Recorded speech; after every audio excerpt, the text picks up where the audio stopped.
afternoon, everyone, and welcome to today's DP Discover webinar. I'm Matt Howard, HR generalist and recruiter here at Dominion Payroll, and we're thrilled to have you join us as we dive into a crucial topic, navigating the health and risks and financial impacts of GLP-1 medication. If you have any questions during the presentation today, please put them in the chat and we'll get to them at the end. But as a reminder, today's webinar is being recorded and a copy of the recording will be sent following our event, along with the answers to any questions that we may not have time to get to today. But it's my pleasure to introduce you to our expert guests from Scott Insurance.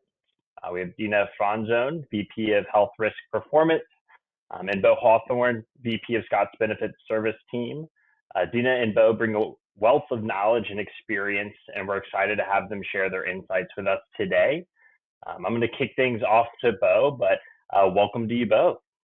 Thank you. Thanks very much, Matt, and we very much appreciate the DP team having us this afternoon, and we appreciate you all taking time as you're probably trying to get lunch down to learn a little bit more about one of the things we're seeing as it relates to costs in the employee benefits landscape, which are the GLP-1 medications, which are very quickly gaining popularity, and they are also associated with the weight loss medications. And so these are pretty dynamic, innovative drugs that are changing the lives of many people in our country right now. My belief is we're probably going to see more and more interest in these drugs. And so the downside of that is if and when these drugs are covered on your group health plans, depending on how many people take them, there could be very large financial implications to that. And so what we're going to do today is spend some time hopefully helping you better understand the landscape in the 30 minutes that we have.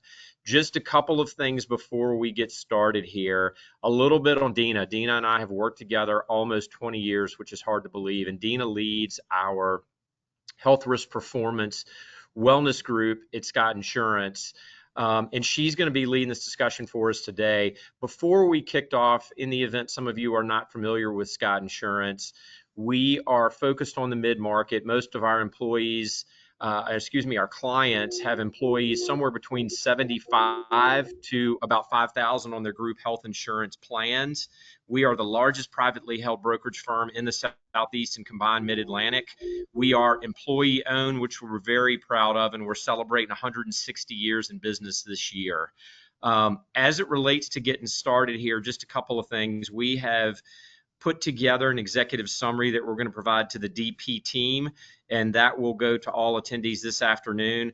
That's got my contact information on it in the event any of you have any questions about the content covered today. And with that being said, I'm going to kick it over to Dina, and Dina, please take it away. We appreciate everybody's time. Thank you, Bo. I didn't realize we'd worked together almost 20 years, but it's been a great partnership, and I really appreciate being able to be here and share some insights and information on this topic, because it certainly is without a doubt relevant and important and top of mind for a lot of decision makers. So quick topic areas, I do want to address the two diseases and the integration and complexity, and that would be obesity and type 2 diabetes. And again, give a little bit about the current employer state, and then end us up with talking about solutions and how we need to embrace the problem and what we can do to be thinking about how we manage the situation that we have with the GLP-1s. So first, to start off with, and it's important because when we talk about this category of GLP-1s or glucagon-like peptide inhibitors, they're part of a class of drugs called incretin mimetics, but they are also drugs that treat two very separate diseases, obesity and type 2 diabetes. And the drugs are different, even though they're kind of sisters, if you will, in some cases. I'll explain that a little bit more in a moment. But they also are different in terms of some employers cover obesity and some do not cover the drugs for obesity, but most health plans are covering GLP-1s for type 2 diabetes. And I think it's important to understand the integration of both of these diseases because they are very complex on their own, but then yet very integrated. They're both metabolic diseases, and the GLP-1s are targeted at helping to assist the metabolism, if you will, in both helping to make people feel more satisfied and from a hunger perspective, but then also which then obviously helps people to lose weight, which is why they've been so popular. So it isn't this. I think it's important to understand. We hear about what causes obesity, what causes type 2 diabetes. It's a combination of genetic vulnerability, some other factors as that are what you consider to be non-modifiable, and then also risk factors that are modifiable, things like what we eat, how much we sleep, how we manage our stress, what's in the content of our food, do we smoke, do we have prediabetes, all of those which can lead to excessive weight gain. And one of the things that we have learned in research now is that body fat content and fat cells are they're inactive metabolically, not as active as muscle tissue is, but also they are involved in the inflammatory process in the body. And what does that mean? As we gain weight and as we have more of that adipose tissue or fat tissue, it actually over time can accelerate the loss of our B cells in our pancreas. And it also starts to dampen insulin sensitivity. So it's like this cycle starts, which leads to insulin resistance, and eventually people develop hyperglycemia and prediabetes, and then eventually type 2 diabetes. And so when we're talking about the GLP-1 medications, you'll start hearing they almost sound like, well, these are like the same thing, and they're one and the same, and everything is mentioned together between weight loss and type 2 diabetes, and that is true.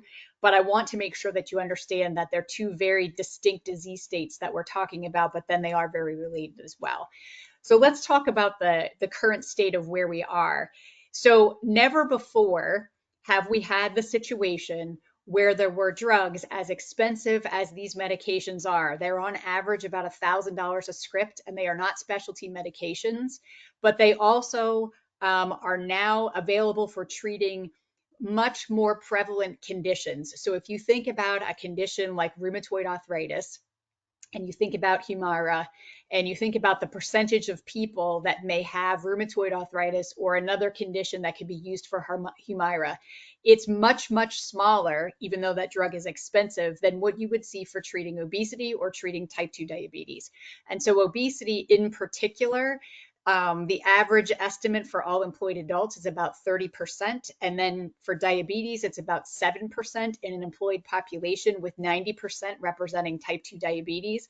And so if you just do the math on that with your own employer populations, you can see very quickly that there's a lot more people that are affected by these, a lot more people available to be able to be treated for these conditions than maybe some of the other high cost medications that exist that treat much rarer diseases. And what we also need to be aware of is that the amount of type 2 diabetes, especially in employer populations, is expected to double by 2050, based on the relationship I just talked about between obesity and type 2 diabetes. And so there is a very long history that goes with GLP-1 drugs, and not to bore you with the history, but I do think what's important with this and to understand is that GLP-1 drugs were discovered in 1987. Okay, and here it is 2024, and you probably didn't really hear a lot about these drugs until maybe 2018, 19, at the earliest 2020, especially when Ozempic kind of became the big drug, or the drug that so many people were interested in. And Victoza and Trulicity, both drugs used to treat type 2 diabetes. You may have seen them on drug reports or on your formularies that you have. They are also GLP-1 medications, and so is Saxenda, which is actually a drug that's used to treat, it's used for weight loss to treat obesity. But it hasn't been since Ozempic in 2017, and then Wegovy in 2021, and then Mounjaro in 2022, and Zepbound in 2023, that we all of a sudden have been hit with this wave of GLP-1s. And so at one point in history, the actual research that was associated with GLP-1s was almost kind of scrapped, because they were not able to figure out a way to inject the medicine into people and have it stick around very long. The body absorbed it really fast, and that kind of was the end of it. However, through persistence in 2005 was when the very first GLP-1 was actually released. What we know today is that these incretin mimetics are bioengineered medications that mimic the natural GLP-1 that occurs in your body. Your small intestine makes it. And it also, so it's mimicking that, but at the same time, it's also helping to sustain things like when you eat, you're much more satisfied than what you would be without the drug. The issue with it, and we also know this, and the drug companies have also done their own research and demonstrated that if you stop taking a GLP-1, you will gain the weight back that you've lost. And that's been one of the main concerns, some of the others being some of the other safety problems that exist with the medications as well. Now, you may wonder, why is Wegovy mentioned again in 2024 and it's red? And it's because the GLP-1s are not something that are drugs that are just going away. I was in a conversation with some pharmacists a couple of weeks ago, and they were saying, well, eventually, the issues, we'll move on to something else. It's GLP-1s today, it'll be something else tomorrow. And the thing is that that's not necessarily the case, because all of these drugs are also going for other indications. So Wegovy was introduced in 2024 to be used for cardiovascular risk, and then Zepbound, or the medication that is similar to Mounjaro, is actually going to be released probably in 2025 to treat obstructive sleep apnea. And so all of these other secondary conditions that you see listed are in preclinical or clinical trials in phase 1 through 3 for secondary approval of other things. So eventually, the GLP-1s will not just be treating type 2 diabetes and obesity like they are today. They will have an expanded profile of what they can be used for. So thus a lot more employees and more members on your plan that will have access to these medications. Now, a couple things you'll want to know. Do they work? Do people continue to take them? And then how much do they cost? Well, the question is, do they work? And the answer is yes, they do. Mounjaro and Zepbound, so they are sister drugs, if you will. Mounjaro is for type 2 diabetes, and Zepbound is for treating obesity. That is one medication that is a GLP-1 and a GIP, so it's a dual agonist. It's been very effective in helping people to control their fasting blood sugar better than Ozempic, and then also people have lost more weight when they're taking Mounjaro or Zepbound as well. The other thing is that you've got the side effects. And so the side effects are of concern because they are significant, and things like vomiting and nausea that are pretty profound for people who are taking the meds. And they are some of the leading reasons why people discontinue taking the medications. So the two primary reasons why people stop taking meds are side effects and then the cost of the medication. And it's important to understand medication discontinuation because it's related to persistence. So it's how long does someone keep taking the drug? So from the obesity perspective, if we look at Wegovy, the persistence at 1 year of that medication was somewhere between 32 and 40%. So that meant that when the research studies were done and they checked on people at 1 year, only at max 40% were still taking that medication. And I mentioned earlier that when you stop taking it, if the primary reason was to lose weight, people have gained the weight back, and maybe not exactly as much, but they've still gained most of their weight back. Type 2 diabetes treatment is a little bit different because people are also trying to control their blood sugar and their A1C. So the persistency at 1 year is better, but still a bit surprising that a drug like Ozempic or even Mounjaro would only be between up at tops at 67% or 62%. So it does speak to the fact that the side effects do have a lot to do with why people continue taking medications, and also the cost of the medications as well. From an employer perspective, when you look at utilization, what you'll see on here, and this is actually some real world data, these are all different drug classes that are used to treat diabetes, namely type 2 diabetes. And so the incretin mimetics, or the GLP-1 class, you can see has skyrocketed for this group in the last year, and from year 3 to year 4. And that group, bigonides, that's at the top, is also commonly known as metformin. And the reason why they're paired together is because metformin is often one of the first drugs that someone has to take to qualify to be able to take a drug like Ozempic or Mounjaro for type 2 diabetes. So they have to fail on metformin or prove failure on metformin before they are able to take the incretin mimetics. So it's kind of interesting how you can see sort of the systemic cause effect of one thing happening and forcing something else to happen as well.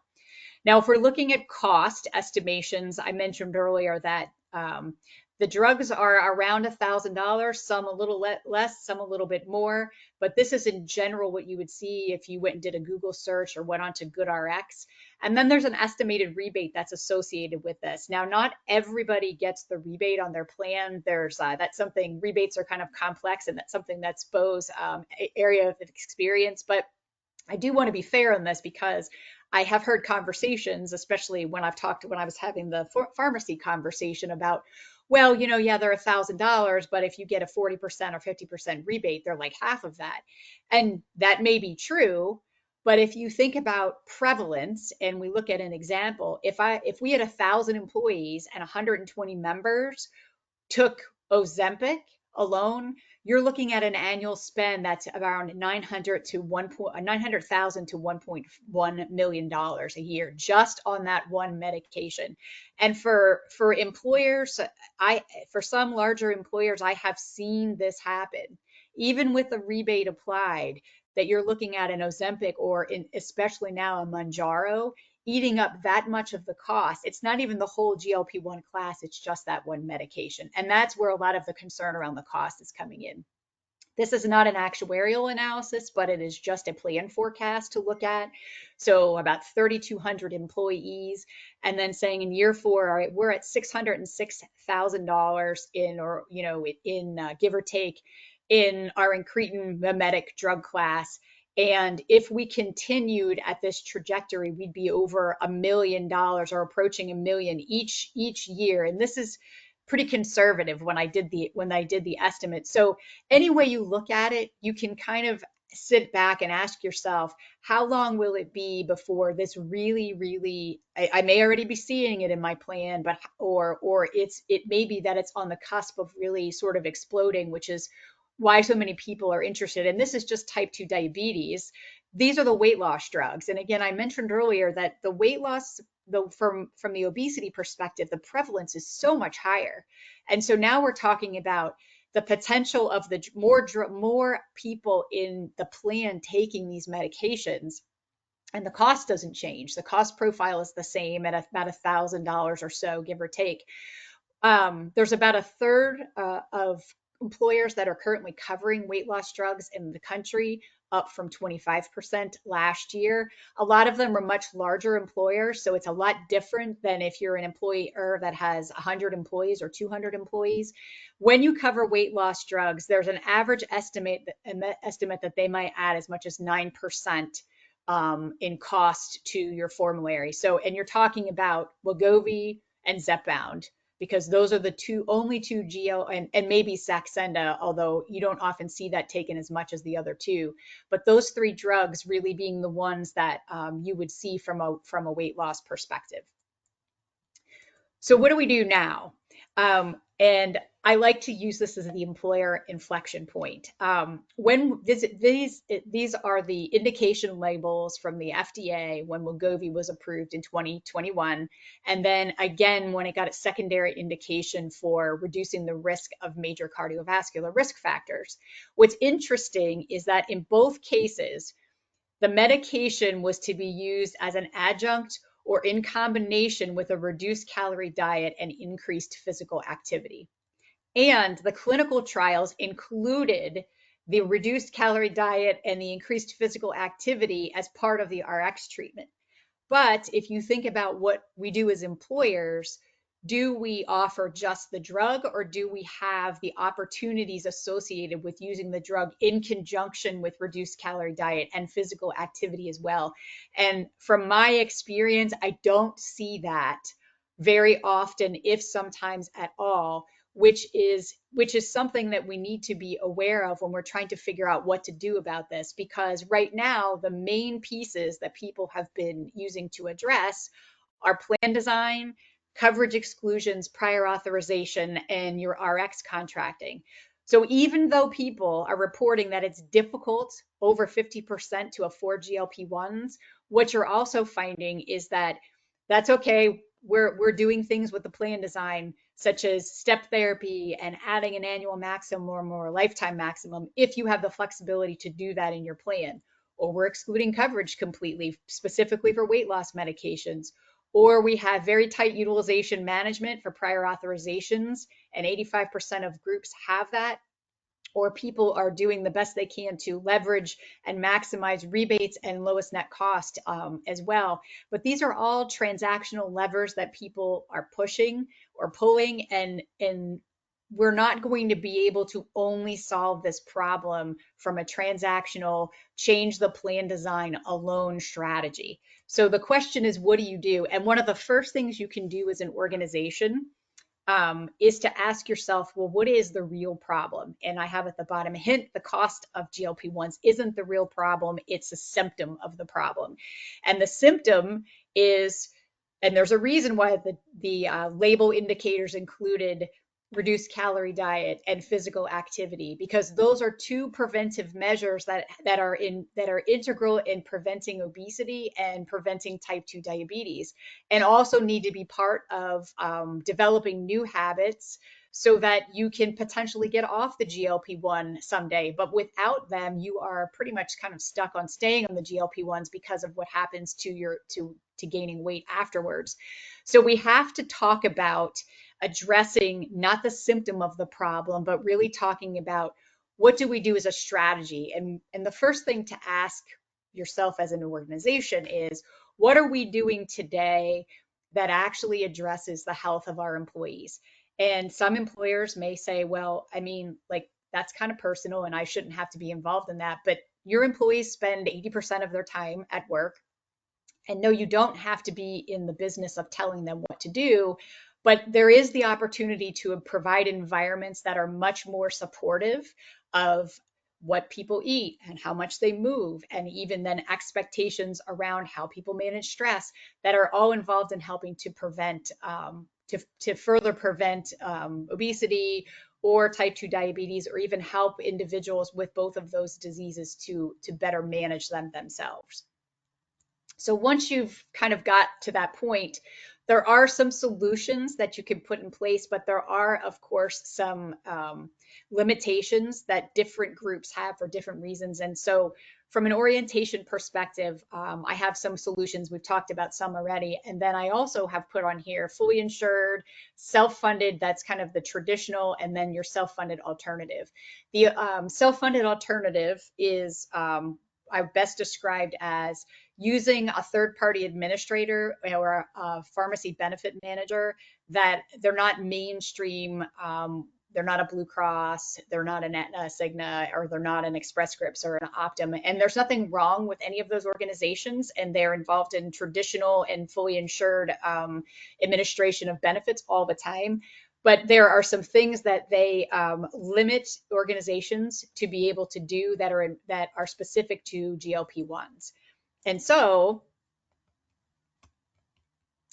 if you take a look at this matrix for a second, you'll notice that you can see a lot more no's in the fully insured column. And unfortunately, there is a lot more restriction on fully insured providers or employers that have fully insured plans, simply because the plan administrator is the one that's pretty much dictating a lot of the terms. But you can do some things, right? Like, you can offer weight loss RX coverage programs outside of the health plan, and you can do that no matter how you're funded. And you can also do some things around concierge medicine. There's lots of opportunity to do organizational program sponsorship and also policies. And all organizations, no matter what your funding type, have those opportunities and capabilities to be able to do that. As you move from fully insured to the middle, where you're looking at the more traditional self-funding, to the end when you get to where we're looking at the more alternative strategies, you'll notice that as the alternative, you have the most flexibility, but you also have to weigh the pros and the cons, because there are a lot of things that you might have to give up as an organization related to your plan that may not be feasible or may not be what you're interested in doing. So there's kind of this push-pull of what is it that you want to accomplish in what you're trying to do around around the problem with the GLP-1s. What I would say that's most important is that the solutions are great, but doing these without having a very clear strategy and understanding what is the problem for your organization will not allow you, or will not let these solutions be as effective as they could be, or effective at all. And so as a practitioner, I have spent lots of years where there's been questions about, well, wellness programs don't work and this stuff, nobody wants to change. No one's interested in changing their behavior. And sometimes that's true, but that's not true for everybody. And some of the issue is it's not just the program alone, it's how the program's deployed, the expectations, and the overall strategy in the organization, and how much support exists, including the organizational culture as well in terms of employee health.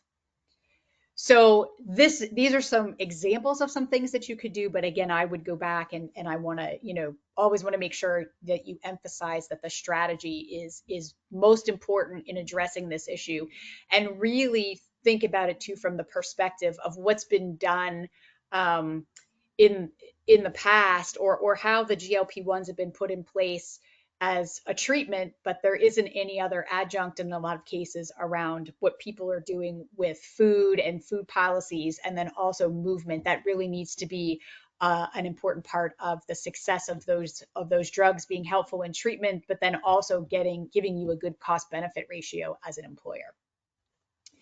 So I'm going to just stop. I know we're getting close to being at time, and I want to be able to answer any questions that you have. And I know Matt, I think, is taking some of those. So, Matt, does anyone have any questions?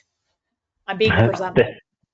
No, thank you, Dina. I appreciate it. That was very informative. Right now, I don't see any questions, but I'm going to give it just a few seconds just in case we have any that are typing away right now. And Matt, while we wait for that, I'll just jump in and say that we're going to be sending over just an executive summary of what Dina covered today that your team can send out to attendees, and we appreciate you having us today. Yeah, absolutely. I know it's a heavily loaded topic, and there's a lot of different things, a lot of ways we could go in a lot of areas. So I appreciate everybody's time and attention today as well. Of course, and still no questions yet, but I do want to thank you, Dina and Bo, for joining us today and discussing this topic. Really appreciate everyone else who joined us today as well. And just as, again, friendly reminder, we'll be sending out the recording of today's webinar as well, so you can revisit the information in your own time. And then if you do have any other questions or need further assistance, please reach out to us here at Dominion Payroll. And we've also included Dina and Bo's contact information in the chat for those who may want to connect directly.